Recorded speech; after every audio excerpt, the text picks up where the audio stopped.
I'm a Black, gay, immigrant woman. Get it wrong. At least I admit that. At least I admit that. And sometimes I don't have the information. And I will always, always admit that. But I do take offense to what was just happening at the beginning of this briefing. It's not. Karine Jean-Pierre is rejecting claims that the White House staff treats Joe Biden like a baby. In fact, she says Joe is reading at a third grade level and can walk several steps without falling down. When asked about a stain on her shirt, she said Joe spit up on her while burping him. Brace yourself, because this fiery clash has everyone talking. Karine versus Karoline, a showdown at the very core of White House press battles.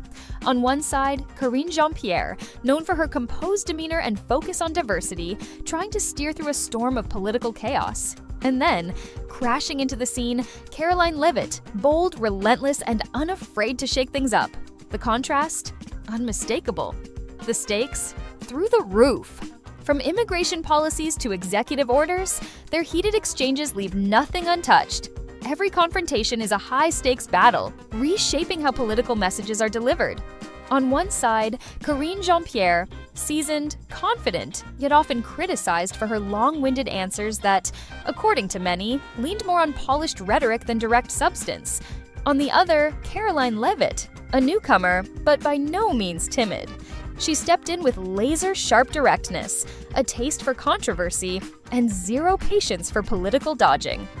I don't have anything. I don't have anything. I don't have anything. I don't have anything. And if you are an individual, a foreign national, who illegally enters the United States of America, you are, by definition, a criminal. And so therefore, you are subject to deportation. From the moment they locked horns, you could feel the intensity. Under Karine's leadership, press briefings often played out like a carefully choreographed routine. Measured, cautious, yet, at times, predictable. Her approach, shaped by a period of major social and political turmoil, aimed to keep conversations inclusive, while navigating the fine line between answering tough questions and pushing the administration's agenda.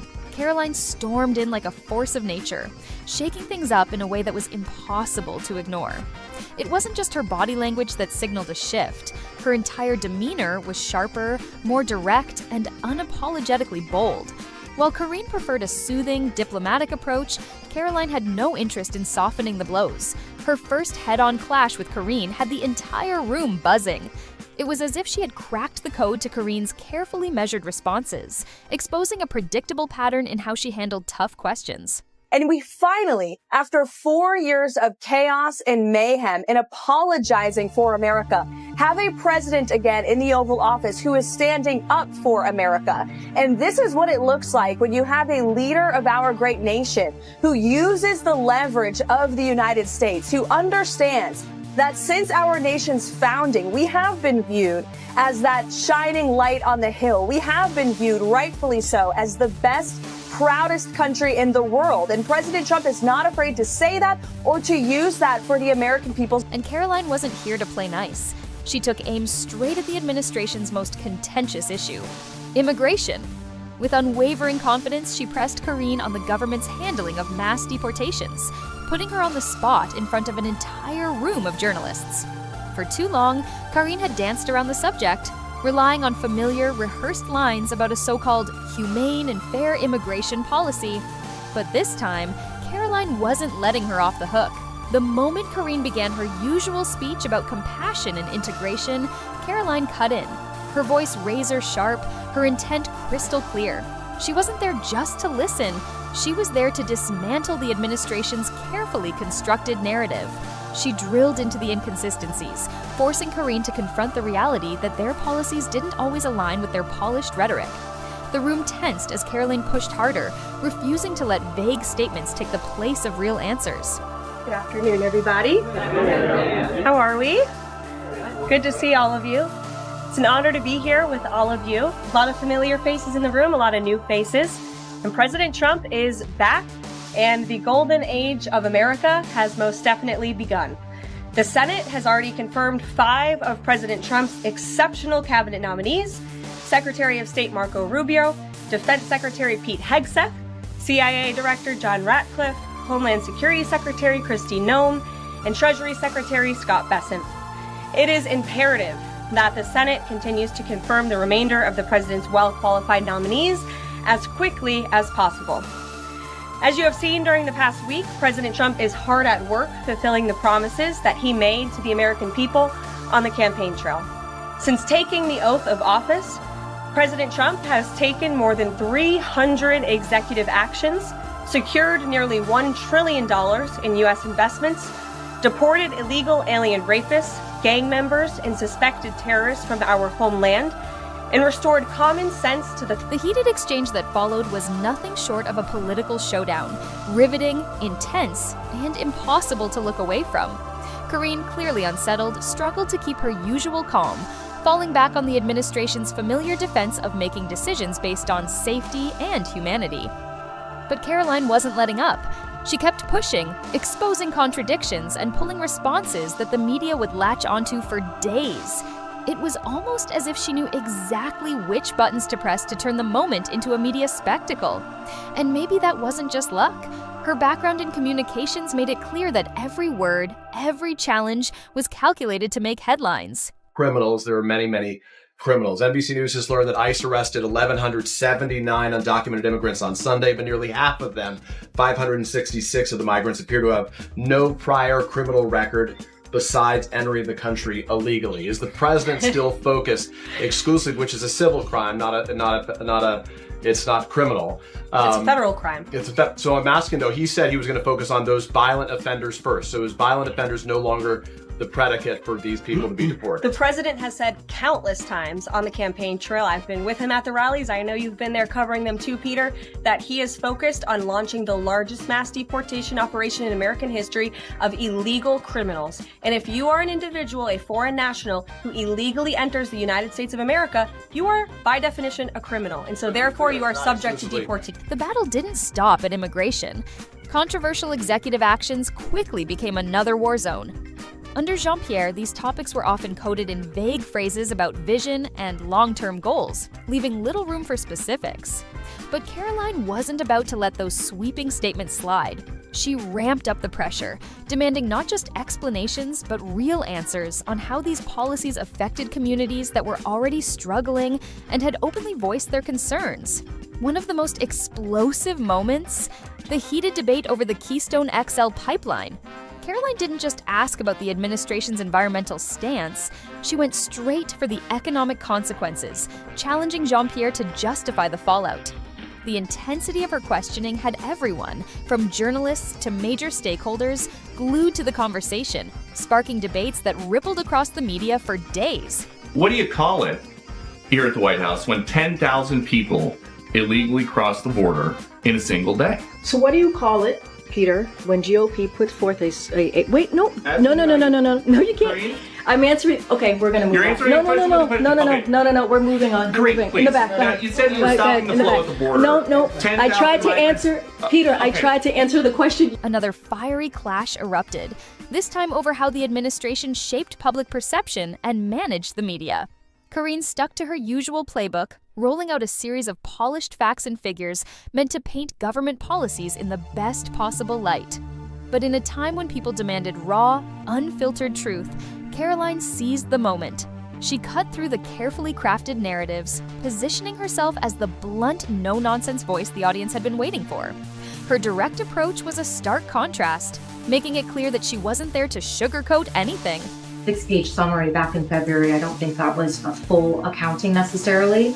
And Dr. O'Connor in that memo described the president as, quote, a healthy, active, robust 81-year-old male who remains fit to successfully execute the duties of the presidency. I think that is clearly not what the majority of Americans are seeing. And we have a new poll from CBS News that says 72% of registered voters say the president does not have the mental and cognitive health to serve as president. So are you saying that the majority of Americans are misguided and that they just need to trust Dr. O'Connor and take him at his word? So a couple of things, and I want to say the president is feeling better, and you saw him last night, you saw him today, but he does indeed still have a cold. Look, I want to be very sensitive here, and I think it is important to be sensitive here. We understand how the American people are feeling. We get it. We do. And I do not want to take away from that. I'm not going to speak. I know that there was, you all did a poll, CNN did a poll. I'm not going to speak to every poll. When Karine rattled off statistics about economic improvement, Karoline wasted no time firing back. With her signature sharp wit, she cut straight to the heart of the issue. How did those glowing numbers align with the harsh realities that so many Americans were actually facing? Her words struck a nerve, echoing the frustrations of those who felt that both the media, and by extension Karine, were completely disconnected from everyday struggles. But Karoline's impact didn't stop at just calling out contradictions. With her deep understanding of media dynamics, she had a way of subtly shaping the narrative itself. After these fiery exchanges, something became clear. The tone of political coverage wasn't quite the same. Her relentless push for accountability had set a new precedent, forcing the conversation in a direction that couldn't be ignored. No, they didn't. It happened on Friday afternoon. The legacy media went home, I guess, or they didn't want to report on more good news coming from the Trump administration. But Rick Grenell went to Venezuela with two very clear directives from the President of the United States. Land repatriation flights of illegal Tren de Aragua gang members who have infiltrated our country under the Biden administration. Get them back to Venezuela. Done. Rick Grenell did it. And number two, return the 6 U.S. hostages who have been held captive in Venezuela, and the previous administration never even talked. When Karine recited where once the media might have been inclined to give the administration some leeway, a sharp shift had taken place. Skepticism was now the norm. A newfound critical tone dominated political coverage, making it clear that the days of unquestioning acceptance were fading fast. Then came the White House's 6-page summary in February, a carefully crafted attempt to regain control of the narrative. But the public? They weren't just paying attention, they were hooked. One of the clearest examples of how these fiery exchanges reshaped media narratives came during a particularly tense briefing, one that had everyone on edge. Karoline zeroed in on glaring discrepancies in the documents tied to a major executive order, and she wasn't about to let them slide. She pressed Jean-Pierre relentlessly, demanding an explanation for details that seemed at best misleading, and at worst, deliberately manipulated.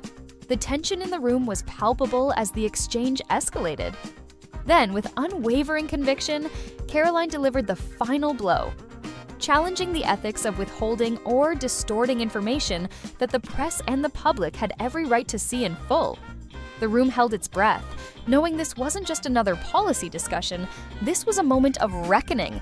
These exchanges weren't just heated debates, they exposed a stark divide in both ideology and communication style. While Jean-Pierre leaned on a polished but often evasive approach to keep the media at arm's length, Karoline shattered through the decorum with blunt, no-nonsense questioning. She wasn't there to tiptoe around issues, she called things exactly as they were, tapping into a growing demand for raw, unfiltered truth. Some saw her style as sheer bravado, even aggressive at times, but one thing was undeniable. It worked. A significant portion of the public, exhausted by carefully choreographed press briefings, found her relentless approach refreshingly real. Tells of murderers and rapists and American victims that I'm shocked Democrats don't seem to care a lot about. I did fail to mention we had hostages released out of Venezuela. I don't think most Americans, Karoline, even knew about that.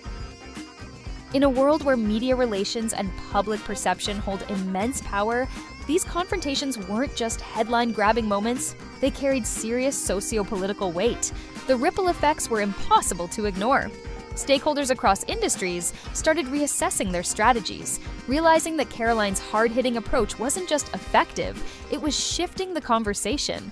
Many began adopting a more aggressive stance in their dealings with both the media and government, proving that these fiery exchanges weren't just spectacle, they were actively reshaping the political landscape. I don't have anything. I don't have anything. I don't have anything. I don't have anything. I just don't have anything. I don't have anything. We don't have anything. Just don't have anything. Don't have anything. So I don't have anything. I don't have anything. I don't have anything. I don't have anything. I don't have anything. Just don't have anything. I just don't have anything. I don't have anything. Again, I don't have anything. I don't have anything. So I don't have anything. Don't have anything. I don't have anything. I just don't have anything. I don't have anything. I don't have anything. I don't have anything. I don't have anything. I don't have anything. I don't have anything. We don't have anything. I don't have anything. I don't have anything. I don't have anything. Yeah, I don't have anything. I don't have anything. I just don't have anything. I'm just saying that I just don't have anything. I just don't have anything. One thing that I can say, I don't have anything. I don't have anything. I don't have anything. I don't have anything. I don't have anything. I don't have anything. I just don't have anything. I don't have anything. Don't have anything. I just don't have anything. I don't have anything. I don't have anything. I don't have anything. I don't have anything.